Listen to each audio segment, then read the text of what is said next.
Yes. So, good evening, good morning, good afternoon to everyone. We welcome you today in another episode when we're talking with the experts interview by Elderly Care India and 50 plus assets. So, in conversation with Mrigna and Pankaj, I'm your host, Mrigna, and I'll pass the mic to Pankaj. Thank you, Dr. Mrigna, and I'm sure it must be quite early morning in Brazil. And it is an honor for, I think, all of us to have Wayne from Singapore to come and join us for this live recording as well as on this particular season one session about dementia prevention.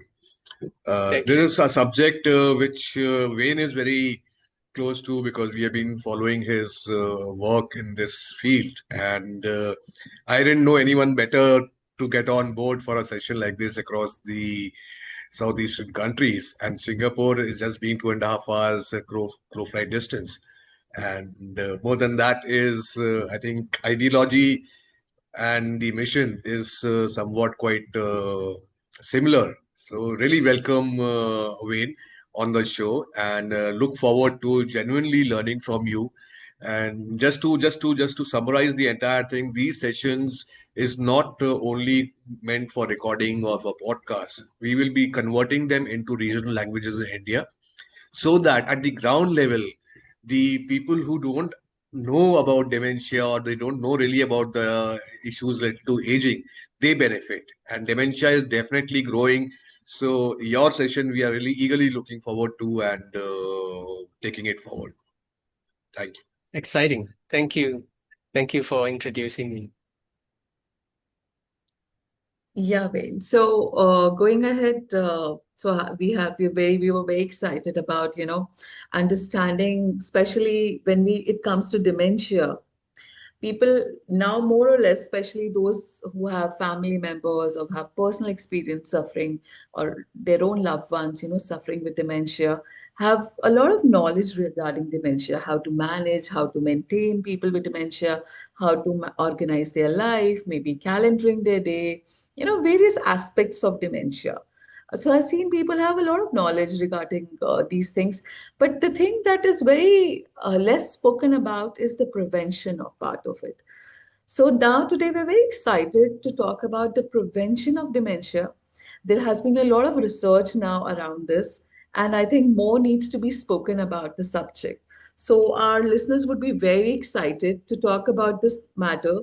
And I would ask, like my first question to you would be, how do you think see the aging sector, functioning in Singapore, especially with respect to private, state government? So I would love to know the structure, how Singapore works, because we have with our each guest, we love to know how things work in their respective countries. Reason being, we would love to take the best out of it.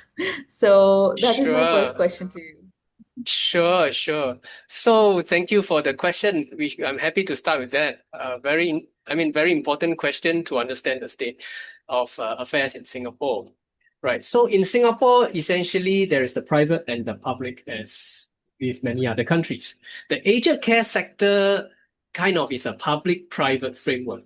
The private is very much, while still regulated, like the public, there's regulations, but very much not so coordinated. Whereas the public has this agency in Singapore called the Agency for Integrated Care, right? Agency for Integrated Care. In fact, I used to be from there. You can see my jacket right here. AIC there, right? So, this agency is not so old. It's, I think set up in officially 2011, 2009. It was a soft launch. So that's about 13 years of work integrating anywhere from home care to center-based care to residential care, and most recently, active aging, healthy lifestyle activities, right? And obviously, the Singapore Ministry of Health oversees and funds these programs of the Agency for Integrated Care. And there are, of course, public health objectives like accessibility, affordability, quality of care for all, including older people. So that's the public. Right? The private obviously has these commercial objectives as well. So they tend to offer the premium. the tailored, the personalized, the individualized, right? You can say to the higher income groups, as well as people from outside of Singapore who are able and willing to pay for personalized services. Once again, the whole suite of home care to center-based to residential care is provided in the public as well. So, as I said earlier, well regulated still in terms of minimum care standards by the Ministry of Health, the private providers operate independently, right, without direct coordination or funding from the Agency for Integrated Care. This one from government subvention, you can say. So in Singapore, that's the landscape. There's this, I would say, peaceful coexistence between the public and the private sector in senior care. Okay, that's quite interesting because we are still struggling to figure out the right way to go about, which I'm sure even the developed countries are having a challenge because some of them are overdoing it, of them are underdoing it. But yes, India is a little different due to the legislative and the political structure. So we have the central government who can just give you recommendations, but eventually it has to be implemented by the state governments. So if the ruling party is not there on the state level, then it becomes a bigger challenge. So yes, there is a lot of things is there. And just as an extension, Wayne, I would like to understand what are the kind of a national standards? Are they publicized standards? Because I have been trying to do a lot of research for the past 20 years, and I saw some very good standards from Hong Kong, at least in this particular part of the world. And but somehow when it came down to Japan or Singapore or India, obviously, and the rest of the countries going forward from let's say from the Middle East and to the towards the east, except for Hong Kong, there were not too many standards which I saw, which are at least publicly available. I see. I see. So thank you for raising this, another important question here. So I guess you are right, even for Singapore. When it comes to long-term and intermediate term care, there are but limited number of publicly available documentation on standards of care. Right. Now, Singapore has a great deal of documentation on standards and care procedures even and protocols when it comes to disease diagnosis. For instance, the diagnosis of stroke, the diagnosis of, say, heart illnesses, right, by a general physician, right, where on what occasions, for instance, certain medication could be or should be prescribed, on what occasions they should not, or other alternative diagnosis should be, or differential diagnosis should be considered, right? I guess even with the acute, non-long-term, non-intermediate, but just acute care, right, there is already a level of complexity today everywhere, I think, and as well as in Singapore, because of what we call multi-morbidities, right? That means coexisting or co-occurring illnesses. So each of these clinical protocols for, let's say, hypertension is for that disease, for that illness. But what happens when that illness comes together with this and that and that? There aren't protocols for this. At least not now, right? In the acute. So then you can now imagine what more challenging it is to have such protocols and such published documentation on standards of care for the long-term care sector, for the intermediate care sector, right? Like nursing homes. So yes, there are minimum requirements, safety especially, that is published. Beyond that, I know of what I'm more familiar with beyond that is the framework on dementia care. So there is a framework right now that kind of allows minimum care, you can say minimum clinical services to be provided for persons with dementia in Singapore. And then there are levels of proficiency, right? So beginner, intermediate, advanced, for training so that the various allied health professionals may be equipped to that level following this framework. So there is for dementia care that I know. And I expect this to kind of be the case for other longer term illnesses. The more common ones in Singapore would be stroke. The other one would be hypertension. For these. So yes, there are published, I would say, frameworks for these. But unfortunately, no, as you know, when it comes to care integration, beyond the clinical is the service provision, right? The service as a layer on which kind of service professionals should do what kind of clinical procedure, that kind of thing. Now we don't have that. Then of course, on top of that, you have the organizational integration.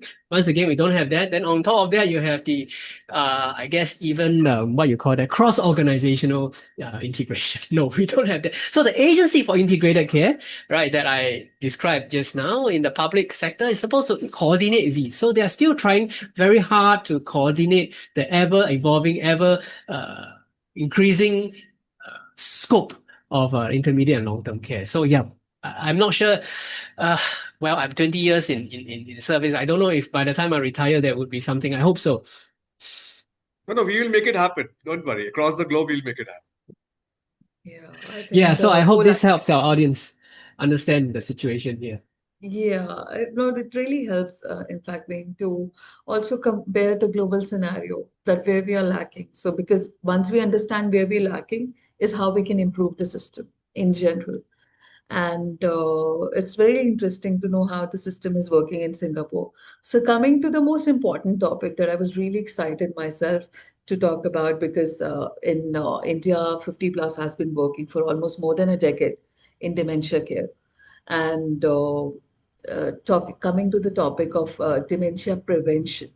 So I have read a lot about your trademark practices about it, and I would love you that you talk to all of us about it. You know, some of the people have just joined in the live telecast just to listen to those practices. So it would be really exciting for us to talk about that. Sure. If I may, well, just give a brief introduction. So to the topic and then why we do this. In Singapore, as with many other places, the idea that dementia could actually be prevented may not be so well known. So here, I think months ago I did a survey, a poll on LinkedIn, and how many people actually know about the fact that 45% of risk factors could be prevented. Well, I have like less than 50%, right? I mean, I especially made that caveat that says before you read this post. So then more recently, last Wednesday, I had my most recent talk in the Active Aging Center, talking to about 30 seniors. And yes, less than half of them actually realized that dementia could be prevented. So that is one starting point of mine. Right, there is a need for the public to know, and there are many things that one could do. Public education is one, but certainly so many other things could be done. The other thing about dementia is this, though, is that it seems like to a good number of people, it is a scary disease. The one you have it. Like you can't do much about it. No medications can help you. You're just waiting for cognitive deterioration going down, just waiting for, if you're a caregiver or family member, you just kind of think that, well, when would my dad or my mom become so forgetful he doesn't remember my name, or put the keys in the refrigerator, brings the chopper into the bed and get into danger, right? So there's this, I guess, worry that it's such a terrifying disease because after decades of neurological and neuropharmacological research, there isn't a cure. And that is true. Right? Today, the latest medication for dementia, to my knowledge, is lecanemab. And that has serious side effects to the point of death. Right? It came from the US, right? In fact, before lecanemab, they had quite a number of different drugs, right, that the FDA, the US approved. And now the most recent one that seems to kind of be better than the others in the past few years, still nevertheless carries a risk of more than 10% death. In fact, 1% in medical terms is already high, right? So 10% is high, surgery is much less than 1%, right? In terms of safety, risk. So that's the second thing we're dealing with, that people believe that once you get it, that's it. But unfortunate statistic, and that's the last one. The WHO publishes the report that actually 1 in 3 above 85 is likely to be diagnosed with Alzheimer's. And dementia is a part of Alzheimer's. In Singapore, the statistics is 1 in 11 out of, among people who are 60 years old and above, right, potentially diagnosed with dementia or living with dementia. There's 1 in 11, right? And that was based on results published last year, 2024. It's a comprehensive national survey that we have. So these reasons kind of tell me that, look, it is a condition that affects many, not just the sufferer, but also the family members. So if we think that we won't be so unlucky to be the 1 in 3 or 1 in 11, then okay, then we are okay, which is better. It's hard to say, right? I was a caregiver when I was 21. When I was 21, I knew nothing about caregiving, and I just went into it because I want to help my mom care for my grandmother. So my mom was depressed. So I start to learn from scratch things like pushing the wheelchair, bathing her, assisting her from the wheelchair to the shower, cleaning her body naked, and I learn how to manage the frustrations I feel along the way. Then after my grandma passed on, some years later, my mom became cancerous, and then I cared for her. And thereafter, when she passed on, just 2 months later, my dad had a series of mini strokes, transient ischemic attack, and I think was frail for about a year before he passed on. So, I would not say that caregiving is a bed of roses, and because of my personal experience.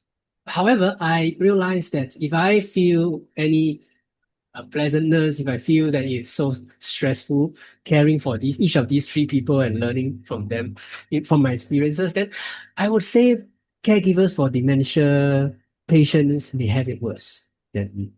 So when I realized that, I said, okay, then we must do something for these folks. We have to do something for these folks because potentially they would enter a very, very highly acutely challenging situation without warning. Right? What can we do for them? 2 things. One is we help them care better. The other is we help them prevent. So right now, neuroscientists are actually betting that in the future, a safer drug than lecanemab, a more comprehensive pharmacological as well as non-pharmacological drug, non-pharmacological intervention would actually be preventative rather than curative. Right? Because the nature of Alzheimer's disease is that there's this buildup of the amyloid beta in the brain. That's the nature of it. And once it crosses a certain threshold, it's no good taking care anymore. The whole area is so-called infected or diseased. You see, but however, if human beings are able to create new neurons through the process called neuroplasticity, through learning, conditioning, and many other methods, lifestyle activities, then one can potentially still kind of lose neurons due to amyloid deposition and amyloidosis or activity, but continue to produce new neurons through learning to offset this depletion, right, so to speak. And so that's what excited me in the recent years, the last 2 to 3 years. I realized that right now, these folks, it'll be much better to help them prevent. And in fact, I need to prepare for my own aging. I can do the same for myself. Prevent rather than enter into a diagnosed state and be subject to the chance of 1 in 3 when I'm 85 or 1 in 11 when I'm 60. Why not prevent first? Why not do what I can on a day-to-day basis, especially if that's not costly in terms of finance or otherwise, especially if I'm already a part of lifestyle, I can be in charge of these things. So that is really the reason, I would say, collectively, right? My personal caregiving experiences, my personal sympathies with caregivers who have it worse, dementia caregivers, and the statistics and all the pain and all the failed research that has been done in the pharmacological aspects when it comes to curing or trying to cure dementia has made me move into dementia prevention. And therefore, the program that you talked about, Defy Dementia, is really a dementia prevention or cognitive health or brain health enhancement program. That's very exciting because you very rightly said that dementia doesn't only affect the person. Personally, I feel that it's a social epidemic that is spreading across, and it's not only just affecting the individual but the whole family. And I mean, very well agreeing to the points that once the amyloid plaques are made, though we have apparent drugs these days, the new latest drugs which are binding to the plaques and, try to work with that. But once it has crossed a certain threshold, there is no going back. There is no going back. So I think prevention here, I think research and more details into prevention is one thing I feel that can really help. And especially when we talk about neuroplasticity, when we talk about, how new pathways can be made, simple skills like highly recommended, like learning a new language, or maybe to start eating with the non-dominant hand, some simple practices, I have realized also, like in my career, that we've been recommending people, how to help them. I think that's another very interesting fact that you spoke about, that we Indeed. really resonate with. My question to you would be, see, yes, we are talking about all these things, and we've also observed that dementia is now becoming more common with the people who are caring for patients with dementia. Now that second generation is coming in, those who have been carer for people with dementia, they are the ones suffering with, which have a more possibility or more percentage of suffering with dementia themselves. I don't know if it can be. I have been reading a lot of research papers around it, but it can be due to the caregiver stress that they have gone through in their life, or maybe just because they belong to the same family, or genetically there is a predisposition towards it. So a lot of factors I feel about it, that may be, kind of moving situation. So my question to you would be, Wayne, what do you think about a caregiver? Let's say today I'm a caregiver. Personally, I have been a caregiver for my own granny who had dementia. And it almost, they say, it takes a village to raise a child. It takes a village to take care for somebody with dementia. That is my learning behind it. So it's not one person job. It is certainly not one individual, themselves, that can take care of everything. And certainly we need a lot of help around it. So what are your tips, practical things that you feel somebody who has somebody in their family, suffering with dementia, or they have a loved one that they're caring for dementia, can do to kind of preserve their own mental sanity and kind of protect themselves, prevent themselves from having dementia? Hmm. Right. Wow. Okay. Um, Actually, there are many. Some of these things we already have come in touch with in our day-to-day life, but may not recognize that as a brain health or a dementia prevention technique. Um, Mm. hmm. Uh, if there is 2 minutes, maybe I can do a demonstration even here via Zoom. And Oh yes, if let's do Pankaj that. and Dr. Mrigna, if you can kind of just engage with me here on Zoom, you know. Would be Um, wonderful. This is what we want. yeah, okay. So, okay, great. So I usually, okay, background is I usually use this demonstration to kind of illustrate the point about actually what one could do. And it kind of will be quite self-explanatory after this demonstration about what one could do and why. So let me just, you can share screen with us. That would be great. Let me just do a quick share screen here. What I like us to do is now I'm going to show us like how many words? 15 words on the screen. I'll give you 1 minute, no more than 60 seconds. And if Pankaj and Dr. Mrigna, you can join me. You just take out a piece of paper or your phone and right once the time is up, try to remember write down as many as you can remember. That's about. Okay. Okay. Okay. And I'll Do explain that. why later. Okay. And if there are Okay. others online right now on YouTube, you want to join in, feel free to join in. I'll explain why we do this. Right. Just 15 words. I'll read and show. Don't do anything first. Once I finish and then I say go or time starts now, then please then try to remember if that's okay with everybody. That sounds interesting. Very Good. interesting. Very Okay. interesting. Let's Let go me ahead. now try to share screen first. Okay. So let me make sure you can see my screen that has a word there. Do you see my screen? It says Yes. ready. No. No. Starting. Okay. It's gonna Hang be on. in a moment. I think we can see. Okay, hang on. Let's see if you can see my screen. Do you see my screen? Yeah, Not Yes. yet. Okay. Okay. It says ready, right? right. Okay. Yes. Great. So I will show the words. I will read the words and I'll give 1 minute. Okay. All Here right. we go. Here are the words. Sour, honey, bitter, heart, tooth, nice, sugar, chocolate, taste, tart, candy, soda, good, cake, pie. All right, you have 1 minute. As many as you can remember. Write down, Okay. put it on your We write it down. phone. Yes, write it down so we can kind of see All what right. words you get, right? Write down on your phone or on a paper or somewhere. And those online on YouTube or on Zoom, feel free to join in. Just give it your best shot. It's okay not to be perfect. Okay, about 30 seconds more. Usually this is the time when there's kind of, you're a bit dry, but you can probably still squeeze out one more. You just squeeze your brain a little bit. Just that last one or two, about 15 seconds more.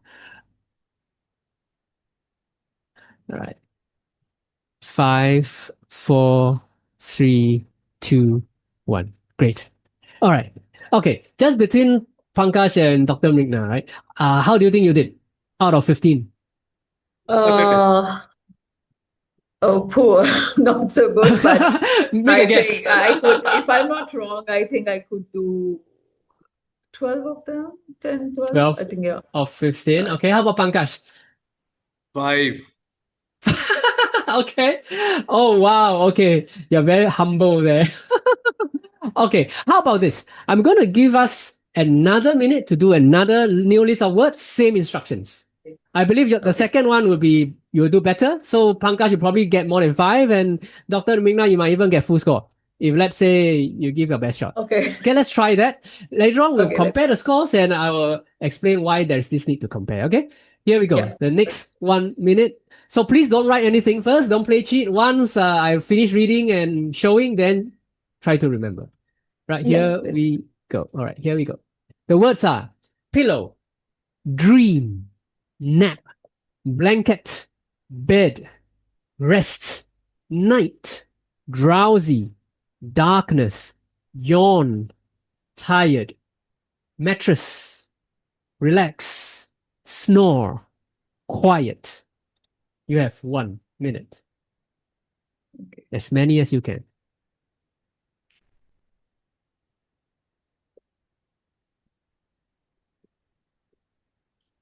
And those on YouTube, please feel free to join in.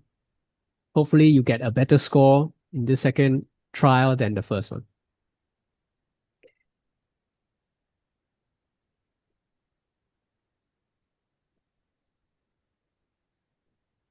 About 30 seconds.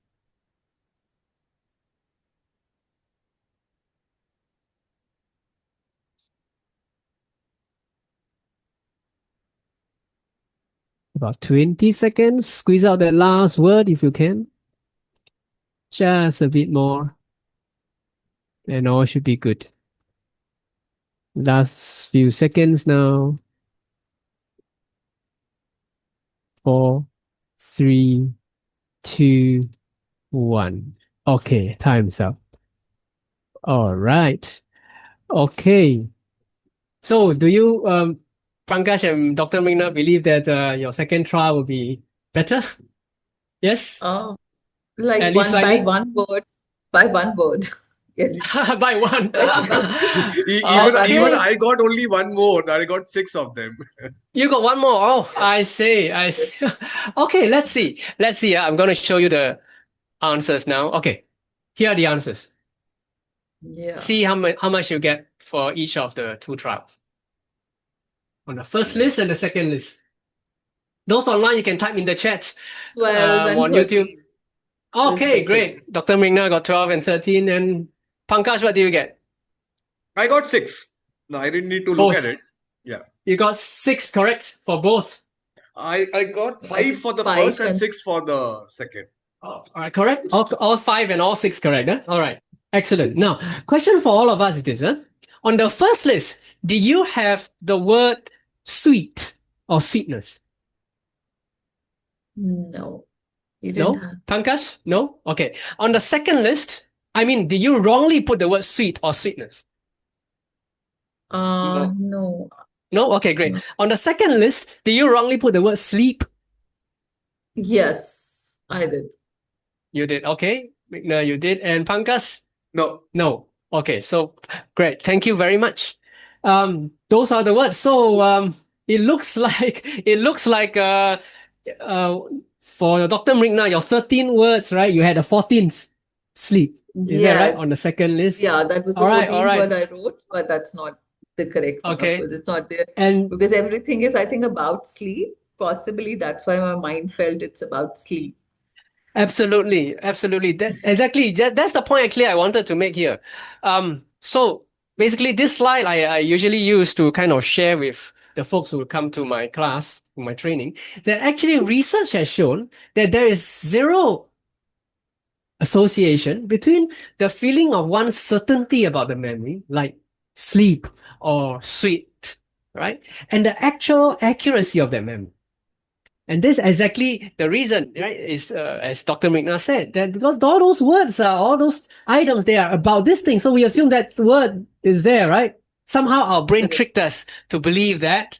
It makes us Correct. feel so sure because all 15 words are about sleep, and the first list, all 15 words are about sweet or sweetness. Sweet You see, things. Yeah. this works much better when it's a live in-person audience. I get like 3/4 of people actually having sleep on the second list and sweet on the first list First list. because of the engagement. And how this works for dementia prevention, okay, I'll stop sharing here, is that we actually could train our brain by learning many things about one thing. So that when we forget these other small little parts about that one thing, there's still other information about that one thing that can allow us to detour the wreckage caused by amyloidosis, amyloid deposition, and stroke, or whatever caused dementia. So for instance, today, people here online know me as Dr. Wayne, right? Wayne Freeman Chong, right? But some of them who have taken my class may know that I'm also a geropsychologist. Then my students in the university might remember the title, the module code, EP3 let's say, right? Some of them who have journeyed with me in the social services may also know that in the earlier days, I also teach and practice meditation, mindfulness meditation, right? So here are 4 things to know about me. Let's say right now, amyloid deposition or stroke related dementia has kind of killed the cells that make us remember 3 things about me. There's still one thing, So if let's say dementia has caused that person to not forget my name, not remember my name, not remember that I'm a geropsychologist, and not remember even the course code that he or she used to take as my student. But if the person still has one more memory about the fact that I practice mindfulness meditation, then he or she might still be able to say after 10 years, look, there's this guy who used to practice mindfulness meditation and who shared on something, but I forgot who he is or his name, but if he shows up, I'll remember. That's exactly the train your brain technique or cognitive stimulation that is very useful, not only for people with diagnosis of mild cognitive impairment or mild dementia, but even for us as healthy individuals, especially people in their midlife, I would say, the 40s, the 50s, people in this, right? This is because activities that allow us to learn many things actually stimulate the production of new neurons, forming new neural pathways, new neural connections. And if all these new neural pathways and connections is kind of about one same topic or content, what you call semantically aligned, then it's okay if 1 or 2 or several of these neural pathways die because of dementia, because of Alzheimer's, because of stroke, Parkinson's. It's okay because the semantic memories, that means the meaning, is still retained. That's the beauty of neuroplasticity, isn't it? We have trillions of neurons to work with. So even if 1 million dies off, we still have millions and billions to work with. That's just amazing. So No, that's this amazing, demonstration, Dr. Wayne. I think it's an amazing thing. And in fact, I would really like to understand as per matlab, how what kind of suggestions or what kind of vision do you think will help in dementia prevention, and what can be done which can filter down to the care home level, home care level, and individuals themselves? So I think you're thinking about service provision and systems. Okay, No, okay. what I'm saying is Sure. that how do you foresee any kind of solutions of what people should be aware of, the basic awareness level at the grassroots level, at the Okay. at the service level. So both as a Ah, home, what do I need to know how to do prevention, and in case I'm under an institutional care, then what should the staff know? Both of them. I see. Okay. Right. So let's talk about in general what people should know. I think there should be home-based digital cognitive training available. Right. So if you're not in institutional care, if you're at home, even if you're not under care, if you're just at home, like most of us would be, right? I think there should be online platforms, apps that could provide the very kind of cognitive training that I've just demonstrated here, right, to everybody, right? So that usually means digital games, let's say, different kind of games, puzzles, right? Advanced Sudoku, right? So yes, maybe even learn a musical instrument and play it on the app on the computer. Yes. Right. So I think home-based digital cognitive education or digital cognitive training should be made available to all, whoever is at home. For those who are with community care services, the person usually have two or more conditions, right? Then I think it is necessary to embed or incorporate dementia risk reduction activities into existing programs.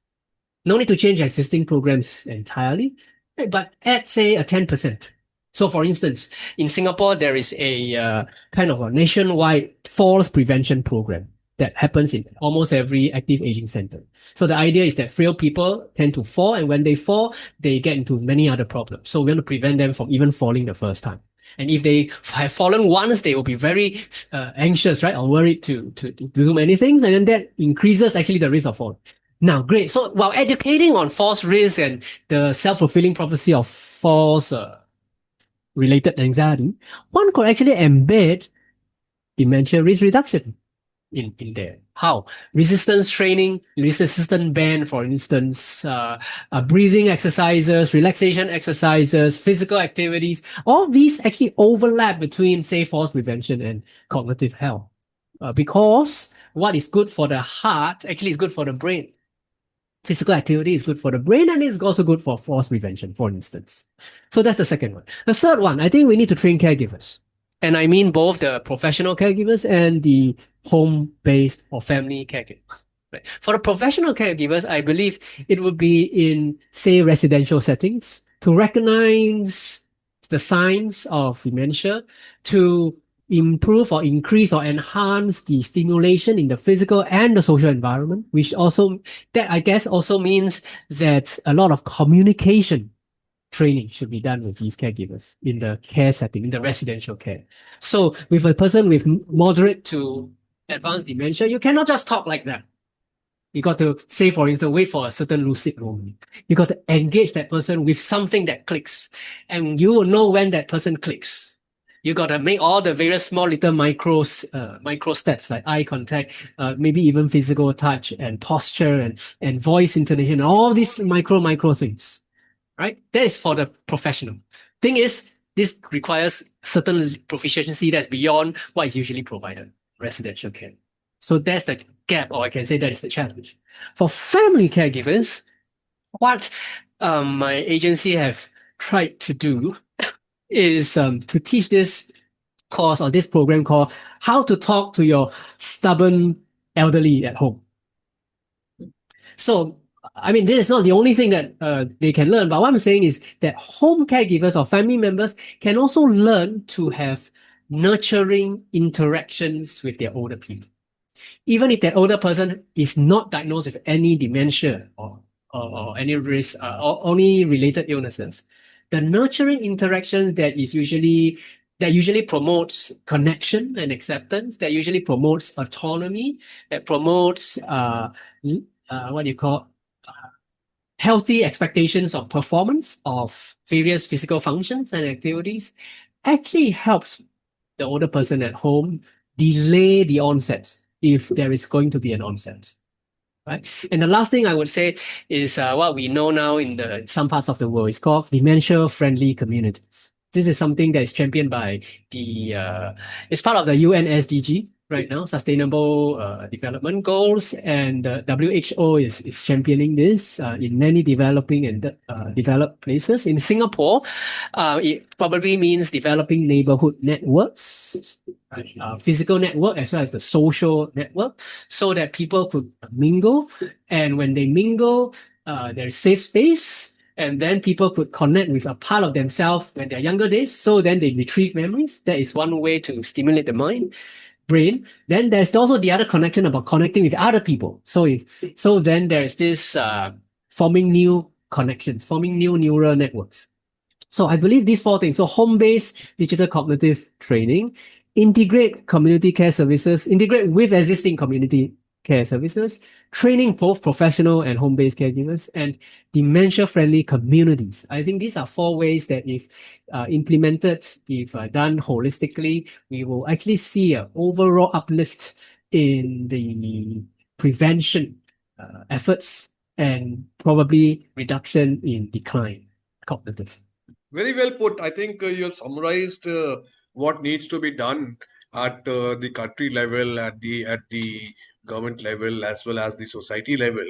So really interesting to get that perspective, because the subject is so large and vast that definitely we can't do justice in a particular single episode.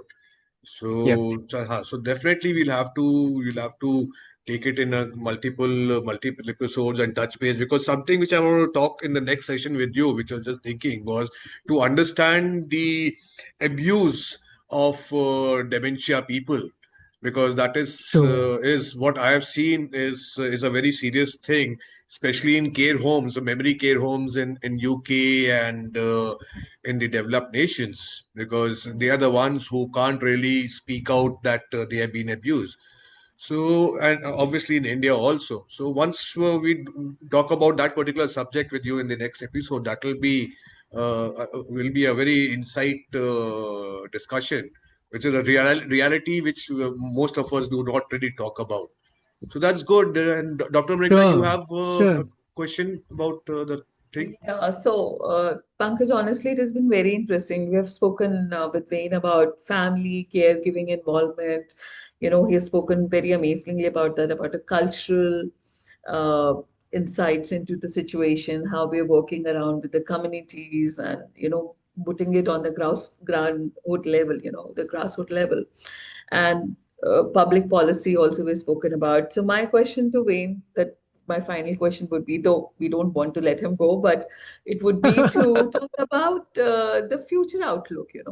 What do you Right. think? What are the innovations, research, or direction that excite you when it comes to future in dementia prevention? Right. I see. Okay. Um, Currently, I'm really excited about non-pharmacological interventions in dementia prevention. Um, Simply because many people here in Singapore and around me just don't like to take medicines. Just think that I guess I see this phenomenon I think it's increasing a after very COVID. Asian thing, Wayne. It's a very Yes. Asian thing that Asians don't like Yes, medicine. yes. Yes, it's very Asian and it's also global because of COVID vaccination. We actually don't really know until today what has gone into our bodies, right? The Correct. vaccine seems to have kind of stopped the COVID from kind of multiplying, right? Very fast, but right. So it's these two factors. So I am interested in exploring what really are these non-pharmacological ways. Currently, because I'm also a psychologist, one thing that really intrigued me at the moment is this what we call the multi-domain lifestyle interventions. Multi-domain meaning there's the social domain, the cognitive, there's the emotional, and there's the person-to-person interaction and so on. Right. And lifestyle, because we can do this almost free of charge on a daily basis at our own free time, totally safe and in natural ways. So no medication required. Don't even have to see a doctor. Don't even have to be part of the health system, the medical system. So there is a body of literature that is growing right now in this area called multi-domain lifestyle interventions. Well, just briefly, the four main ones that four main domains or four main areas that have been found by scientists to have efficacy in dementia prevention are physical activity increase, nutrition, better sleep, and vascular management, I mean, managing of other chronic illnesses like heart conditions. Did I miss out any? I think these are the four. This is because in midlife, so somebody from say 35 years old to about 60, these form about a close to 35% of the risk factors for dementia, right? So this is why this is very important. And many of these conditions on their own, that means the vascular conditions like high blood pressure, high blood sugar levels, and high cholesterol, the bad cholesterol actually kind of starts to surface in one's life around the midlife, right? So while I myself am at risk, I also realize that this is something that can help me to better age, right? So I see that in the future, we will get more evidence on how to personalize these lifestyle multi-domain interventions for ourselves and for our loved ones. At the moment, it is still one size fits all. That means to say that you go to a center, or you go to a residential care, or you participate in some national program, right? And you're one of 30, you're one of 50, you're one of 20 attendees, right? And then you engage in some exercise, and then you get some advice. All these are general things like choose between the Mediterranean diet and the keto diet. That's general, right? Things like when it comes to improve sleep, check your sleep hygiene. No phones in the room. Don't do your TikTok or social media 30 minutes to 60 minutes before bed, right? That's still general advice. Great. Right. I mean, the thing is, even right now, that's very useful because many of us don't even know. That's great. But I see a need to personalize this in the future. This is because, especially in the Asian context, we have lots of diverse cultural practices in Asia. From the eastern side to the western side of Asia, from the northern side to the southern side of Asia. We have lots of languages, right? We have in Asia, lots of religions or faith-based practices. We certainly have no one-size-fits-all Asia culture. No, there's no such thing. It won't be possible, right? So that means to say that what might work for some people might not work for others.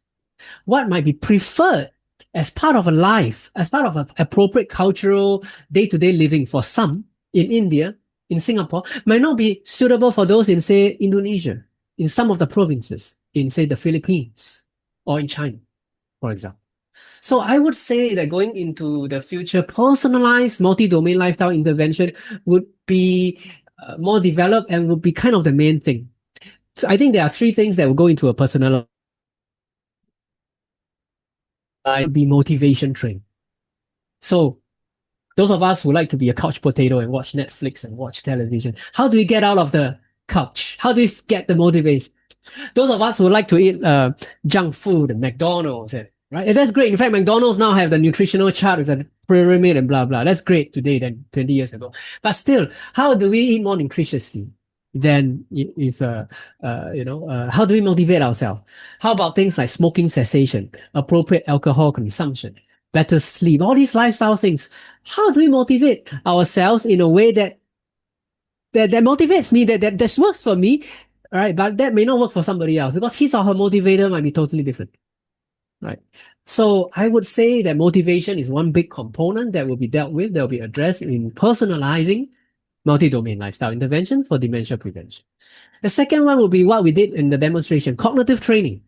Sure, today we say learn new musical instruments and play them, learn new languages. We say read a book.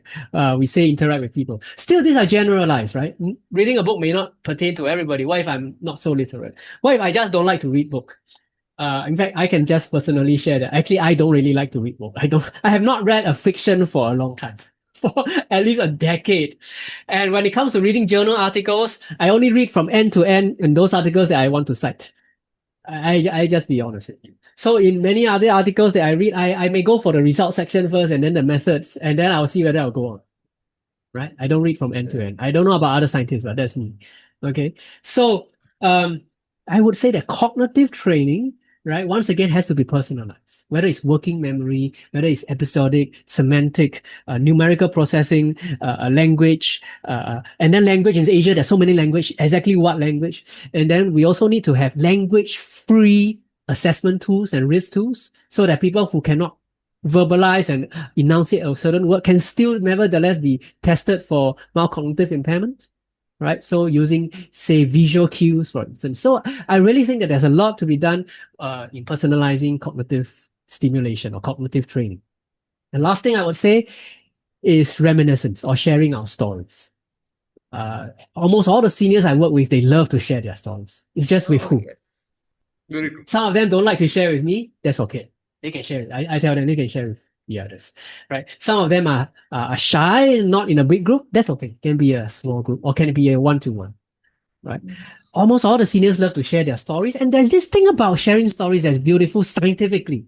And that is that we connect with a person's older or past self. Actually, that's memory, right? Think about it. When I share my story, I'm trying to remember what I did some years ago or some decades ago, right? Even if it's just one episode around my caregiving for my grandmother, how, let's say, I was so angry one day, frustrated, I pushed her and she fell and I broke her jade bracelet and I felt so sad and down and thought I was a useless grandson. But in me saying this, I'm actually trying to recall and I start to connect with a part of myself that I thought I never connected with. You see, what more these older people? How many more stories do they have than us, than me? The other thing about sharing stories is that we connect with one another. So I share it with you now, Pankaj and Dr. Mrigna. You learn something about me. Then it makes you want to share something about you to me. Endearing or endearment. So I see that the third thing, therefore, that will help personalize dementia prevention efforts in the future would be this sharing of stories. That this is kind of how to share, what to share, in what occasion to share, to whom to share, and so on and so forth.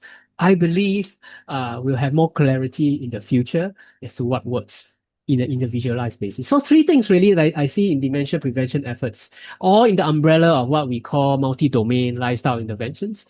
First one would be motivation. Second one, cognitive training. And the third one, sharing stories. Right now, the evidence for the efficacy of each of these three is emerging but limited. Bulk of the evidence currently is on the actual four main activities that I described to you, the lifestyle activities, the eating right, the sleeping right, the moving your body right, right, and managing your chronic illnesses or vascular diseases. That is gold standard currently. However, we know that only less than half of the people benefit from this because it's so generalized, not personalized. People just are not motivated. Right. So I see in the future, there is a great room to personalize by incorporating cognitive training, incorporating motivational strategies and sharing of stories. And in fact, these three are right now what I do in my Defy Dementia, Define Your Destiny program that you see on my LinkedIn and the company that I lead. Essentially, we are trying to use these cutting edge technologies and knowledge, and right, although the evidence is still emerging, right? We're trying to share, teach, train people around us on these so that by the time there is greater technology, right, these things can be scaled, right? Currently, we are also trying to, in fact, do a miniature prototype scaling of some of these things with technology companies.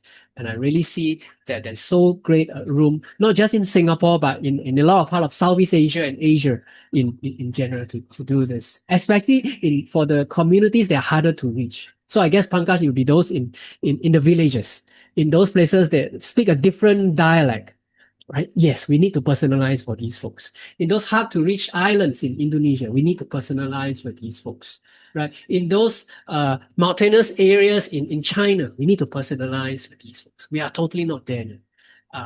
I tell myself I have maybe up to 20 more years to my retirement. I really hope to see by then that some of these communities are being reached out to. God willing. No, I think, Wayne, I think it's been a very interesting session. And the more I'm talking to you, my dead gray cells are coming out from the grave and saying, okay, one last day, give it to us, and we will try to do a poll from family members who have dementia, who have come across dementia parents or friends or thing. What was the actual nature of the person? Was he short tempered, or was he spiritually inclined, or was he a very happy person, or was he an alcoholic, or was he a druggie? So just wanted to understand what was the actual nature of it, what what percentage of people actually land up with dementia more in those 4-5 different Okay. brackets. Okay. I see. Sounds like research. Is that what you Yeah, are sort of a thinking? kind of Okay. understanding research, but we don't have the data also as to how many people land up with dementia once Right. they are in the prisons. So, Yeah. At least I know that the Singapore authorities do not publish these. They probably don't even collect data on this. so Yeah. idea is that when you want to Yeah. address a dementia subject, you can't just look it from a particular aspect of it. It has to be Indeed. out of the box thinking and collect information which just might land up and give you a kind of insight, different insight. Honestly, like in Indeed. 50 plus, we have been working on this research paper where we have been collecting data now for a very long time about pre and post personality changes. So it's a great. So thank you, first of all. No, it has been wonderful idea indeed. And I think no idea is stupid. Every idea is intelligent because it brings out some new thought processes. That's what I learned from Wayne's session today. So if me learning those 10 extra words makes a new, correlation in my brain, so no idea is going to wane, you know. Great. So Thank I think you. it's a wonderful learning. Thank you so much, Wayne, for being there with us today. I think personally, on a personal level, I have learned a lot during this session, and not only in terms of just the work we do, but also the perspective and outlook and the excitement about learning something new, creating something new. This is something really amazing, Wayne, that I found out while we were conversing about various subjects. So thank you so much for that. And thank you, Pankaj, always for your wonderful ideas, some new things bringing fresh energy into the old conversations that, just go about. So thank you so much, Pankaj, for that. Indeed, a wonderful session for all of us. Thank you, Dr. Mrigna, and once again, thank you, Wayne. It was really an honor to have you on board.